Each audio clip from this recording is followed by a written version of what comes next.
आलोचना दोष निवारण के 4 उपाय कहे थे, आहार के 4 भेद कहे गए थे।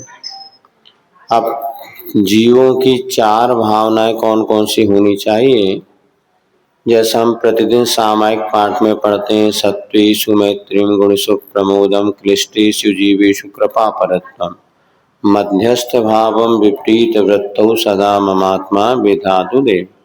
तो यहाँ पर 35 नंबर दिया ना, तो जीवों की 4 भावनाएं होती है। पहला तो मैत्री भावना, पेज नंबर 35 नहीं, पीछे भेद प्रवृत्ति 57 ना। तो यहाँ पे पहला मैत्री भाव होना चाहिए, सभी जीवों के प्रति मित्रता का भाव, अर्थात हमारे द्वारा किसी को कष्ट ना हो।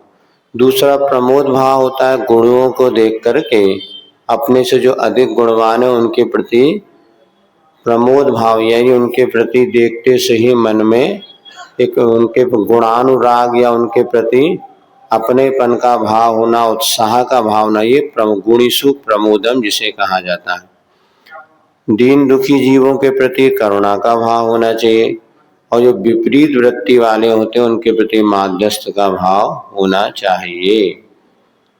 तो ये 4 भाव कहे गए। इसके बाद चतुर्वेद संघ के 4 सदस्य होते हैं, ऋषि मुनि यति अनगार अथवा मुनि आर्यिका श्रावक श्राविका। ये चतुर्विद संघ जो कहा जाता है, मुख्य रूप से मुनियों की अपेक्षा अगर देखते हैं तो रिद्धिधारी होते हैं, वो ऋषि कहलाते हैं। जो मुनि मौन धारण करके अपनी साधना करते हैं मुनि हैं, अथवा जो यति विशेष रूप से योग ध्यान में योग आदि की साधना करते हैं, वो यति अथवा अनगार मुख्य रूप से जिन्होंने किसी प्रकार का आरंभ परिग्रह जो नहीं रखते, ऐसे अनगार मुनि कहे जाते। अथवा मुनि और आर्यिका के 2 भेद कर लो, इधर श्रावक श्राविका की अपेक्षा, ये भी चतुर्वेद संघ माना जाता है। इसके बाद योग के 4 भेद कहे थे, मन योग और वचन योग। वैसे तो 3 योग की योग कहे गए थे, मन योग, वचन योग, काय योग। अब मन योग और वचन योग भी 4 प्रकार के होते हैं, सत्य, असत्य, उभय और अनुभय।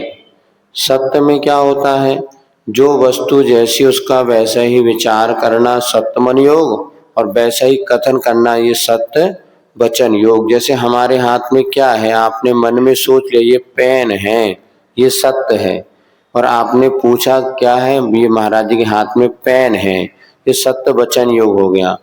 अब मान लीजिए आपने कह दिया ये महाराज के हाथ में पुस्तक है, ये झूठा हो गया, तो असत्य मन योग। और किसी ने पूछा क्या पुस्तक है, ऐसा बता दिया, तो ये क्या हो गया, असत्य वचन योग। अब इसके बाद होता है उभय वचन योग। उभय वचन योग में क्या होता है, सत्य भी है और असत्य भी है, दोनों चीज होती है। हम आपसे पूछा पेन में स्याही भरी है, पेन में स्याही है क्या, भरी है क्या, नहीं स्याही तो है, ये कितनी भरी है ये पता नहीं। तो जितनी भरी है उतनी अपेक्षा सत्य, और जितनी खाली है उसकी अपेक्षा असत्य है। इसको कहते हैं उभय, सत्य भी है और असत्य भी है। कि जितनी स्याही इस पेन में भरी है उसकी अपेक्षा आपने कहा कि पेन में स्याही भरी, तो सत्य कहा है, लेकिन जितनी खाली है उसकी अपेक्षा से आपने असत्य कहा है। इसको कहते हैं उभय। उभय में सत्य भी होता है और असत्य भी होता है। मन में आपने सोचा वैसे वचन में कहा। अनुभव में क्या होता है, अनुभव में ना सत्य है और ना असत्य है। जैसे किसी ने प्रश्न पूछा कि हमारे हाथ में क्या है, या मन में सोचा कि महाराज जी के हाथ में क्या है, तो ये सत्य सोचा कि असत्य सोचा, कुछ नहीं है, मात्र प्रश्न है कि क्या है। किसी ने पूछा आपके टाइम कितना हुआ आपकी घड़ी में, तो आपने घड़ी में ये प्रश्न जो पूछा है वचन तो है, क्योंकि वचन ना सत्य है ना असत्य। इसको कहते अनुभय वचन योग। इधर आइए, अब इधर आइए में ना सत्य ना सत्य, जो सत्य और असत्य से परे हो उसे कहते हैं अनुभय, जिसमें सत्य असत्य दोनों उसे कहते हैं उभय। तो प्रश्न पूछना काय में है, कौन सा वचन है, अनुभय वचन योग। ऐसा जैसे आचार्य से किसी ने पूछा आप हमारे यहाँ पधारिए, देखो, देखो ये क्या हो गया, सत्य है क्या, नहीं है, असत्य है क्या, नहीं है, तो इसको कहते हैं अनुभय वचन योग। तो तीर्थंकर को जो वाणी होती है वो सत्य और अनुभव दोनों रूप होती है। ऐसा कि 4 प्रकार के मन भी होते हैं, 4 प्रकार के वचन योग भी होते हैं, इसको इसी तरह समझ लेना चाहिए। तो जहाँ सत्य असत्य दोनों उभय, या सत्य असत्य दोनों नहीं है वो अनुभय, इतना याद रखो। अब आगे बताते हैं मति ज्ञान के 4 भेद होते हैं, अवग्रह, इहा, आबाय और धारणा। अवग्रह माने क्या होता, जब हम वस्तु को देखते हैं तो सर्वप्रथम जो ज्ञान होता है उसे कहते हैं अवग्रह, अर्थात दर्शन के बाद जो सामान्य ज्ञान हुआ। एक तो होता है दर्शन और दूसरा होता है ज्ञान। दर्शन में क्या होता है, कोई आकार विशेष नहीं आता, लेकिन ज्ञान में आकार की परिणति होती है। जैसे आपने देखा हमारे हाथ में, तो पहले तो सामान्य से दर्शन हुआ, वो हमारे तुम्हारे ज्ञान का विषय एकदम नहीं पकड़ में आता, लेकिन जैसे आपने देखा कि हाथ में आपको कुछ है, तो महाराज जी के हाथ में कुछ है, ये हो गया अवग्रह। फिर दूसरा आएगा क्या है, पेन है कि पेंसिल है, जानने की इच्छा हुई, इसको कहते हैं ईहा। अब आपने निर्णय कर लिया कि पेन के ऊपर जो नीला ढक्कन लगा है ना, ये पेन में लगता है, पेंसिल में ऐसा ढक्कन नहीं होता। जो पेंसिल होती है उसका अलग रंग का ढक्कन होता है। अथवा आपने हेल्थ आइट देख करके थोड़ा अंदाज, ये तो पेन है, इसको कहते हैं आवाय। और धारणा माने अब बाद में कभी भी आप भूलोगे नहीं, निकलना जैसे हमारे पास था ये तो पेन ही है, तो भविष्य में उसको नहीं भूलना, इसको कहते हैं धारणा। ये सब मति ज्ञान के भेद माने जाते हैं, अवग्रह, इहा, आवाय और धारणा। ये 4 ज्ञान मति ज्ञान के भेद हो जाते हैं। अब आगे बताते हैं सुख के भी 4 भेद होते हैं। कौन कौन से सुख, इंद्रिय जन्य, मानसिक, प्रसम जन और आत्मा से उत्पन्न। हम जो संसारी जीवों में जितने भी सुख होते हैं ना, उन सुख को हम 4 भेदों में बांट सकते हैं। एक तो होता है इंद्रिय जन्य, जैसे आपने मिठाई खाई, अथवा मन पसंद वस्तु आपको देखने को मिल गई, अथवा मन पसंद आपको जो चादर चाहिए था, तकिया गद्दा चाहिए था, वो सब मन पसंद मिल गया। तो 5 इंद्रियों के मन पसंद वस्तु, इच्छा अनुकूल वस्तु मिलने पर सुख होता है कि नहीं होता, होता है। और यदि आपको बढ़िया गुलाब की खस या खस की सुगंध मिल जाए तो बड़ा सुख होता है। तो ये सुख है कि नहीं, सुख तो है। ये इंद्रिय जन्य सुख माना जाता है, ये क्षणभंगुर है और पराधीन है, लेकिन है तो ये भी सुख। फिर दूसरा मानसिक सुख, अभी किसी ने आपको कुछ नहीं दिया, ना कुछ खिलाया ना पिलाया, लेकिन कई बार मन बड़ा प्रसन्न रहता है। मानसिक सुख सहज रूप से मन से उत्पन्न होने वाला जो सुख होता है, मन से। ना किसी ने कुछ खिलाया, खाने पीने से नहीं, बैठे ऐसे आप मंदिर आए, मंदिर में बैठते से आपको जो सुख मिल रहा है वो कौन सा सुख है, इंद्रियजन्य सुख है कि मान, हाँ कहीं भी बैठो भगवान के पास, देव साथ गुरु के पास, तो ये मानसिक सुख है, कि मन से उत्पन्न हो रहा है, ये हमारा सुख है।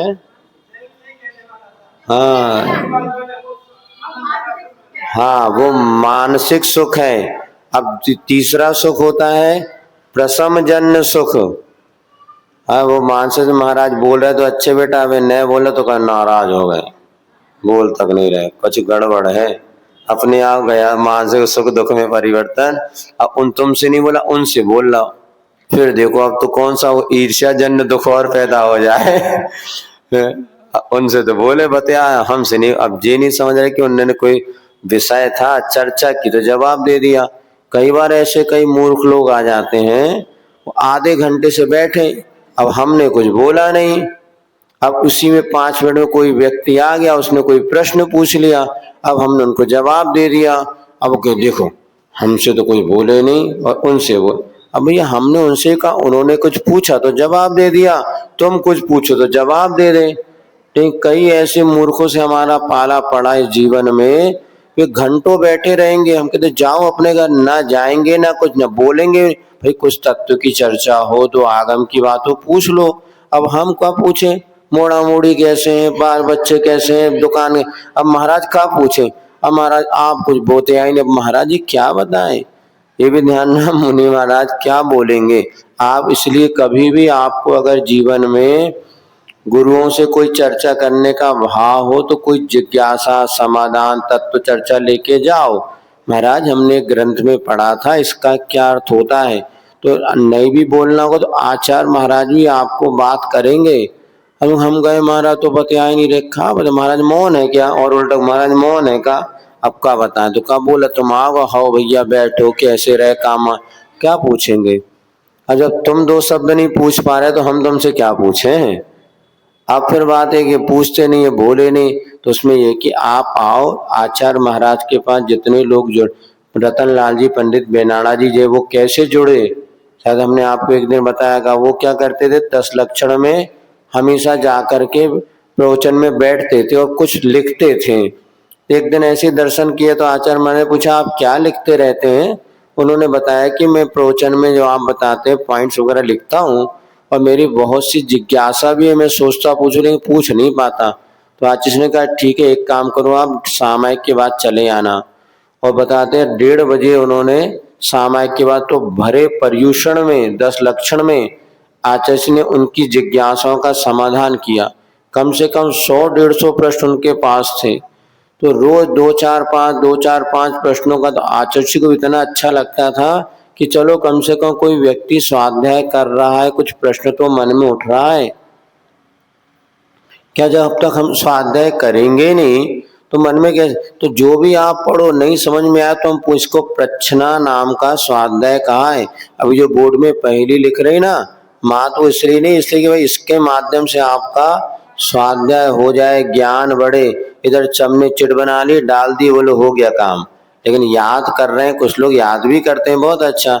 अब भैया क्या करने हैं आज देख लियो, तो 3-4 तो है, 3 और बक्से ले आइयो पड़ोस से, तो अभी निकाल दो जितने आए, नहीं तो ऐसे बिना पूछे बांट लें।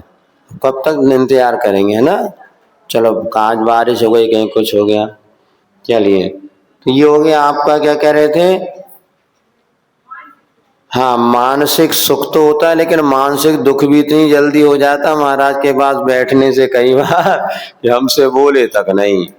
लेकिन वास्तव में कैसे बोलना, क्या ये भी अपने हिसाब से कोई होना चाहिए। ये अब आई समझ में जैन साहब। अबे ना हीरो तो हो जाए बस, कहा कि महाराज के इतने तो ज्यादा बोलत तो है नहीं। हाँ, इसीलिए आचार्य कई बार कहते थे किस किस को मुस्कान दूं, किस किस को देखूं, मुझे अपना भी तो काम करना है। कि सब लोग उनसे अपेक्षा लेके पहुंचते हैं, अपेक्षा पूरी नहीं हो जाती तो और लगता है कि भैया का मतलब, ऐसा नहीं। तो महाराज बैठे भी हैं, अपन शांत देख भी रहे, उनके दर्शन कर रहे, उससे ही हमें प्रसन्नता हो जानी चाहिए। किंतु आज ऐसा बहुत कम है, अपेक्षाएं ज्यादा है और अपेक्षा पूरी। आचार्य कहते हैं पंचम काल का सम्यक दर्शन कैसा है, अनुकूलता में तो ज्यादा वज्र के समान और प्रतिकूलता में मोम के समान झट से पिघल जाता है। ऐसी पंचम काल की श्रद्धा है। इसके बाद तीसरा होता है प्रसम जन सुख। प्रसम जन माने जैसे जैसे कसाएं मंद होती चली जाती हैं वैसा वैसा जीवन सुखी होता है। जिसको ज्यादा क्रोध नहीं आता वो भी अपने आप में सुखी है। मान नहीं, माया नहीं, लोभ नहीं, शांति से अपने, तो कसायों की मंदता से भी जीवन सुखी बनता है। इसलिए क्रोध, मान, माया, लोभ कम से कम कसाय करोगे तो उससे भी एक सुख उत्पन्न होता है, और वो सुख अपने आप में वह भी। और अंतिम जो चौथा सुख है आत्मा से उत्पन्न होने वाला, जो केवल ज्ञानियों को अपने अतीन्द्रिय सुख जिसे कहते हैं, इंद्रिय से नहीं सीधे आत्मा से जो अतीन्द्रिय सुख उसे कहा जाता है, वह सुख भी जो है ज्यादातर तो आत्म ध्यान में लीन योगियों को ही वह सुख होता है। अथवा जो अरिहंत भगवान होते हैं, सिद्ध भगवान, उनके पास अतीन्द्रिय आत्मिक सुख होता है। ऐसे सुख के 4 भेद कहे गए हैं। 3 सुख तो संसारी प्राणी के हो जाते हैं, किंतु आत्मा सुख विशेष योगियों को अथवा अरहंत सिद्धों को होता है। कसायों की मंदता होने से, अभी गुस्सा आ रहा नहीं आ रहा, नहीं आ रहा, कसाय मंद, तो ये भी एक सुख है। जो दिन भर लड़ते विड़ते अहंकारी को कभी सुख, ईगो में वो जीता रहता, उसको भी सुख नहीं मिल सकता। हमेशा वो ये सोचता मुझे मान कसाय की पुष्टि हो तब वो सुखी होता है। और एक वो भी होता है कि मायाचार करके सुख, मायाचार नहीं है तो भी अपने आप सहज सरलता का भी अपने आप में सुख है। भैया हमें तो जितना था हमने बतला दिया, कोई टेंशन नहीं। लेकिन छुपाने का प्रयास करो, अरे हमें तो बहुत कुछ आता है, किसी ने पूछ लिया टाए टाए, अब जो दुख हो गया। इसके बाद तो प्रसम लोभ, लोभी को कभी सुख नहीं होता, लेकिन लोभ नहीं है तो कोई बढ़िया सुखी रहता। कितना ही है भैया, अपने को तो ज्यादा चाहिए नहीं, तो लोभ कसाय के समन होने से भी सुख होता है ऐसा। इसके बाद दुख भी चार प्रकार का है। दुख भी, एक तो सहज दुख, कई लोग देखना सहज अपने आप दुखी होते रहते, कोई कुछ कहे ना कहे वो हमेशा रोते ही रहते हैं।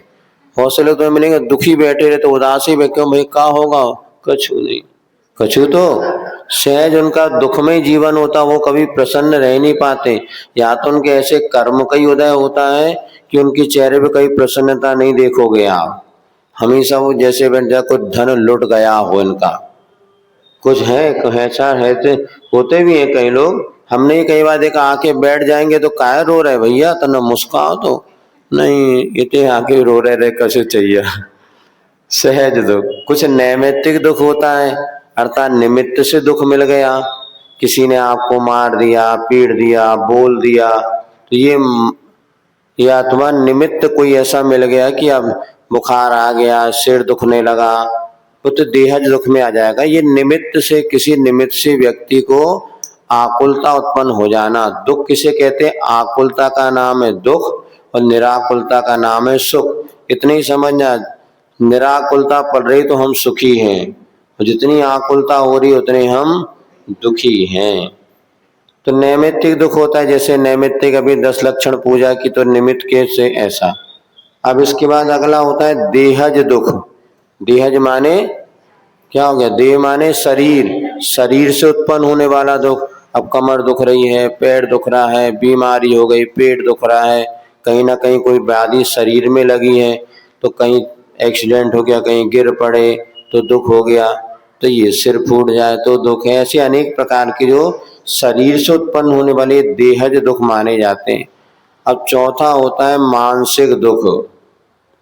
मानसिक दुख है महाराज, बाकी तो सब अच्छा है ना, मन में शांति नहीं है, खूब पैसा है, खूब परिवार, सब अच्छे, लेकिन अब बस अब मन में लेसन है कि हमारे बड़े को तो खूब पैसा कमा रहे, हम कमा रहे, मनो उतने नहीं कमा पा रहे जितने उनके कमाई हो रही है।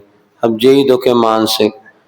बच्चे तो सब हैं, लेकिन मुझे जैसो चाहिए तो वैसो नहीं है।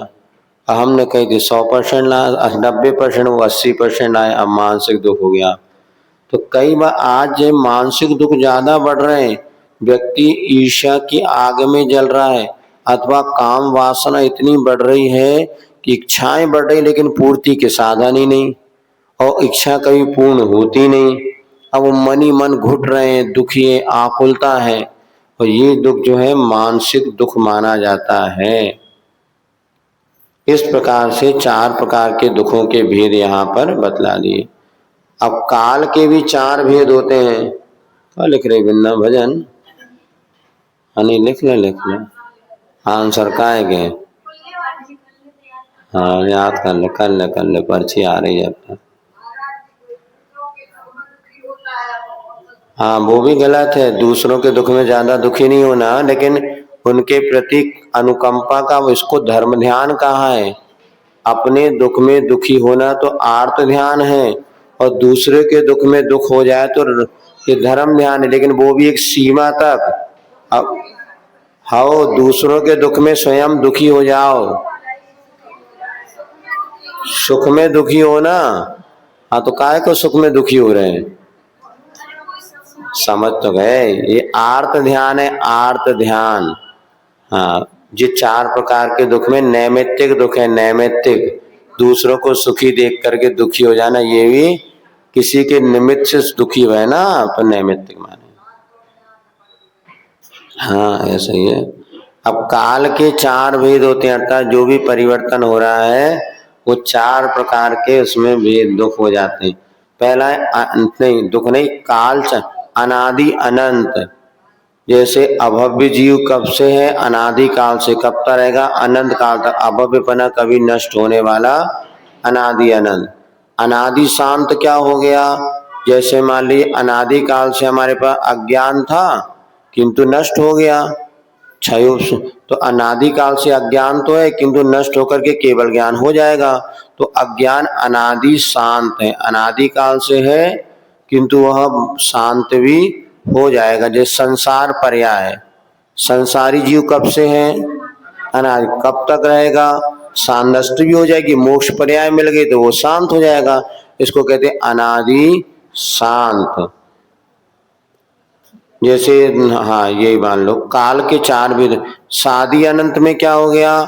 बाद में उत्पन्न हुआ और कभी भी नष्ट नहीं होगा। जैसे केवल ज्ञान, केवल ज्ञान का काल कैसा है? शादी अनंत। केवल ज्ञान बाद में उत्पन्न हुआ है और अनंत काल तक वह जीव के बना रहेगा। छाई सम्यक है, ये चीज कभी भी नष्ट होने वाली, इसको कहते हैं आदि अनंत।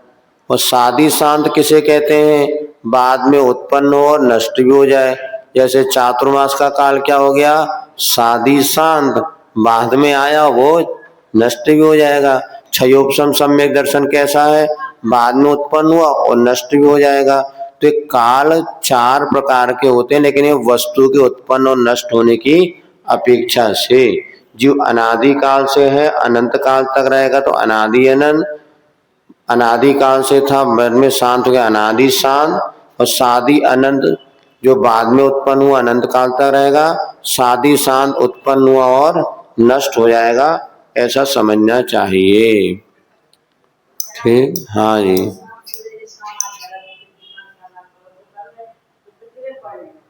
दोपहर में नहीं, शाम को प्रतिक्रमण करना, दोपहर को सामायिक करना। प्रतिक्रमण सुबह शाम 2 बार करने से काम हो जाता है। हाँ, दोपहर में सामायिक कर लो, भुनसारे सामायिक कर लो, संध्या को सामायिक कर लो। यदि 3 प्रतिमा है तो 3 बार सामायिक करना, 2 प्रतिमा है तो 2 बार सामायिक करना, 1 प्रतिमा है तो 1 बार करना, तो 3 बार करना।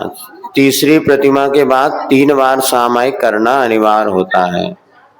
नहीं, 7 बार नहीं, वो तो तीसरी प्रतिमा तक 1 बार, 2 बार, 3 बार ऐसा। दूसरी प्रतिमा में 24-24 मिनट की सामायिक कर सकते हैं। समझ चलिए, हो गया। अब आगे वो ही आ रहा है। शिक्षा व्रत 4 प्रकार का होता है। सामायिक, प्रोसोदुभास, भोगोभोग परिमाण और अतिथि संविभाग। वकील चाहिए उसको? स्वयं पूछ ले। रहने दे, नहीं वकील नहीं चाहिए, डायरेक्ट जिसको पूछना हो तो पूछो है। तुम बुद्धू एक दिन तो आए नहीं, पूरे 10 दिन सामायिक में बताए। एक अब भाई तो 10 दिन सामायिक में बताई, पूरा कितना अच्छा सामायिक करना, क्या होता है सामायिक का, क्या प्रतिफल। एक दिन आए नहीं। अब नहीं आओ तो क्या करें। लेकिन बाद में अंत के 5 दिन सामायिक बताई थी, पहले 5 दिन ओमकार का ध्यान बताया था। 5 दिन की आप वीडियो ऑडियो सुन लो, ज्यादा हो तो उससे आपको पूरा पता चल जाएगा सामायिक में क्या करना है। इतना बढ़िया, पहली बार कई लोगों ने बताया 25 साल हो गए सामायिक करते, लेकिन हमें वो आनंद नहीं आया जो हम दिनों में सामायिक को सुनने के बाद। अभी भी हम जो सुबह करते ना, कुछ नहीं, एक मात्र मैं स्वस्थ हूँ और आत्मस्थ इसको लेके और श्वास को छोड़ना शुरू, 1 घंटे कब व्यतीत हो जाता पता नहीं चलता। और मन ऐसा लगता है कि श्वास को देखने में लग जाते हैं। या निर्विकल्प जो सामायिक का आनंद है, जिन्होंने करेंगे तो आनंद आता है। नहीं, सभी मजा नहीं, आनंद आता है। पंचेंद्रिय के विषयों में मजा आता है, 5 इंद्रियों के विषय भोग में मजा आता है। क्या खाया आज तो मजा आ गया। लेकिन यहाँ पे सामायिक में मजा नहीं, सामायिक का आनंद आता है। आनंद भीतर से उत्पन्न होने वाली वस्तु है और मजा विषय भोग के निमित्त होने वाली परिणति है। उसको ऐसा समझना है। का सामायिक कराई नहीं जाती, सामायिक करी जाती है। अब उस है वो सब एक बार करा दिया, उसका अभ्यास तो करो। मोबाइल में डाला है, रोज सुनो। अब महाराज को और भी काम धंधे हैं बहुत सारे, वो तुम्हारे लिए इतना समय निकाल दिया। वास्तव में इतना समय हम कभी देते नहीं श्रावक को। हमारे स्वाध्याय अध्याय मनन चिंतन ये समझ जाओ बहुत घाटे का सौदा चल रहा है। तो पर में जाना आचार्य कहते घाटे का सौदा है अपना आत्म। ठीक है, अब आपको बताओ, पहले इसलिए 10 दिन इतने आपको एक एक घंटे सुबह उसका प्रैक्टिकल करोगे सारी जिंदगी कम पड़ जाएगा। इतना ज्यादा खजाना दिया, अब तुम लोग प्रैक्टिकल। अब नहीं तो आपके मोबाइल में सबके है ही उसको। अरे सब ये भैया सब तो डाल रहे हैं, अलग अलग डाल दो सब। हाँ, ये आप वो गुरु वैणम इसमें चैनल उसमें कर लेंगे तो पूरी चीज आपको। और रोज का डला है सामायिक की विधि कितने तारीख की। चलो ठीक है, करना चाहो तो सब रास्ते हैं, और नहीं करना चाहो तो कोई रास्ता नहीं है। जब पढ़ाओ तो पढ़ने नहीं, और जब सुनाओ तो सुनने नहीं, फिर बाद में हमारा समझ में नहीं आई का बताओ। चलो भैया, तो शिक्षा व्रत पहला है सामायिक शिक्षा व्रत। सबसे मुनि बनने की जिससे शिक्षा मिले उसे शिक्षा व्रत कहते हैं। मुनि और आर्य सबसे पहले सामायिक है। जैसे मुनिराज 24 घंटे समता में रहते हैं, ऐसे हम कम से कम 48 मिनट के लिए समता धैर्य को धारण करें। इसकी विधि पूरी की पूरी आपको बता दी गुरु वैणव यूट्यूब चैनल में, पूरी सारी बातें डली है ना। यही नाम से आता ना, गुरु वैणम मुनि से निर्वेक सा, ये भी डालना पड़ेगा। अच्छा हाँ, तो जो ग्रुप भी और यूट्यूब में तो हमेशा स्थायी बने रहते हैं। व्हाट्सएप में तो एक दिन 2 दिन आता है। चलो देखना चाहो तो सब रास्ते हैं, नहीं तो जय सिया राम। इसके अब प्रोषदोपवास होता है। प्रोषद माने होता है पर्व। पर्व के दिनों में उपवास करना, अष्टमी चतुर्दशी को उपवास करना अथवा एकासन करना, ये प्रोषदोपवास नाम का शिक्षा व्रत माना जाता है। जैसे हाँ, वो दोनों उसकी 2 विधि हैं। दूसरी प्रतिमाधारी जो है वो मात्र अष्टमी चतुर्दशी एकासन करता है। तीसरी प्रतिमा वाला और जो प्रोषदोपवास चौथी प्रतिमा होती है उसकी उत्कृष्ट मध्यम जघन्य 3 विधि हैं। तो तीनों दिन एक आसन करना ये जघन्य है। मध्यम में क्या होता है, अष्टमी को एक आसन किया, शाम को पानी ले लिया, और सॉरी सप्तमी को और अष्टमी को पूरा उपवास करना, तो ये मध्यम है। उत्कृष्ट में अष्टमी को एक आसन, सप्तमी को एक आसन, नवमी को एक आसन, अष्टमी को उपवास। ऐसी चतुर्दशी में 2 एकासन 1 उपवास, ये कहलाती उत्कृष्ट विधि। और तीनों दिन एकासन करते हैं वो कहलाती है जघन्य विधि।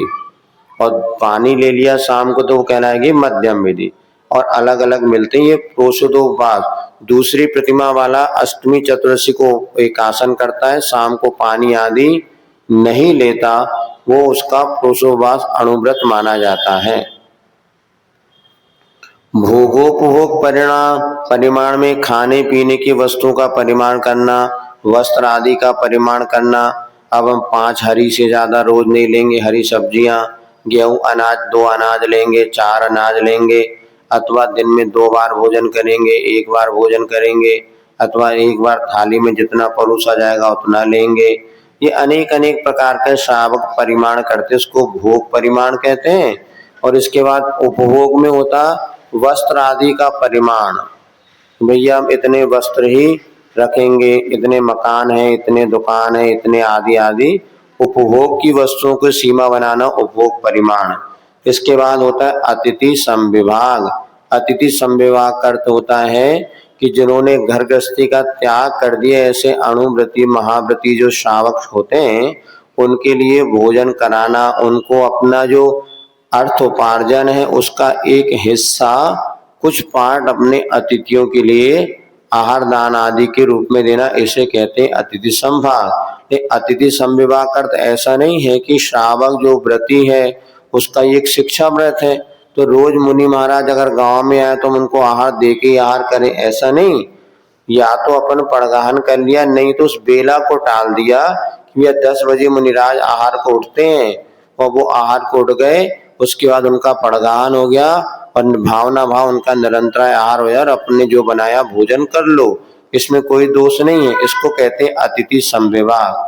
अब मान ली एक गांव में 10 लोग व्रती हो गए, 10 ने अतिथि संविभाग व्रत था, अब वो रोज महाराज को आहार देने पहुंच जाए, हमारा तो व्रत है नहीं, ऐसा कोई व्रत नहीं है। देना भावना अलग है, लेकिन हम तो व्रती हैं, दान दे के आहार करें।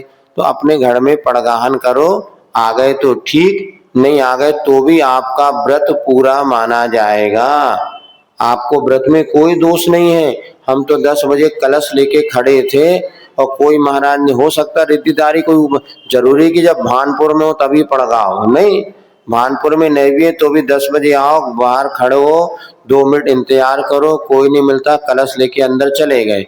हो सकता कोई रिद्धिदारी मुनिराज आपके पड़गान से आ जाए, विदेश क्षेत्र से यहाँ आ जाए, और नहीं भी आया तो आपने कर्तव्य किया तो आपको पूरा का पूरा पुण्य का संचय होगा। और यदि नगर में महाराज है कहीं आहार हो रहा तो भावना भाव उनका अच्छे से हो जाए, और अपन गए तो यदि कभी एकाध क्वचित कर जाते तो भावना के रूप में अलग विषय, लेकिन इससे नियम आपका भंग हो जाएगा। ये नहीं हमारा इतना कहना, नियम भंग हो रहा है ऐसा मत समझना। यदि आपने उस बेला को टाल दिया और फिर भोजन कर लिया तो भी आपका अतिथि संविभाग नाम का व्रत निर्दोष पालन हो रहा है, ऐसा समझना।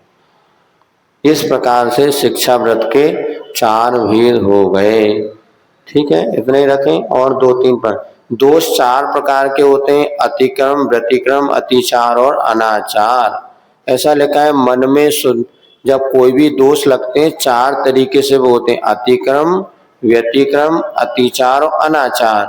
तो मन में किसी का गलत कार्य करने का भाव आ जाना है, कहते हैं अतिक्रम। हमने रात्रि भोजन का त्याग किया था और उसी समय हमने मन में आ गया हमें रात में खा लेना चाहिए, सब लोग तो खा रहे, प्रायश्चित। अतिक्रम माने मन में आया, और व्यतिक्रम माने उसमें खाने के लिए प्रवृत्ति कर ली, पहुंचे गए चौका में, अब लेने की इच्छा कर ली, हो गया व्यतिक्रम।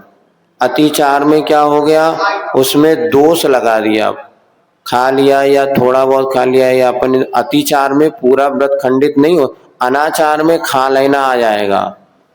मना शुद्धि व्यति अतिक्रम यद्विमते व्यति, मन में आ जाना अतिक्रम, और उसमें उसके लिए फॉलो करने का उपक्रम कर लेना व्यतिक्रम, अथवा उसमें नहीं करते भी थोड़ा बहुत अतिचार। अरे हमने तो सोचा था अब तो रात हो गई, हम तो बैठे तो दिन में खाने थे, अब रात हो गई तो हम क्या करें, थोड़ा दोष लग गया, तो अतिचार।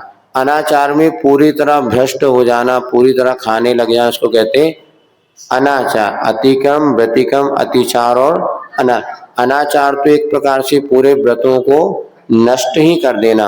अतिचार में थोड़ा बहुत सदोष हो जाता है कि हमारे लिए मन तो बनाया था, रात तो होती थी 6:30 बजे, किंतु 6:35 हो गए, 6 भी तो उजाला है, दिख तो रहा है वो, उदाहरण के लिए समझना चाहिए। इसके पुद्गल के 4 गुण होते हैं, स्पर्श, रस, गंध, वर्ण, ये आपको पहले बता चुके हैं। इसके बाद नरकों के दुख 4 प्रकार होते हैं, जो नरकी होते हैं उनको भी 4 प्रकार से दुख होता है। पहला क्षेत्र जनित, नरकों में क्षेत्र ही ऐसा होता है, वहां कितना भी अच्छा व्यक्ति चला जाए उसको वहां पर दुख तो होगा ही होगा, वहां पर क्षेत्र ही ऐसा ही है।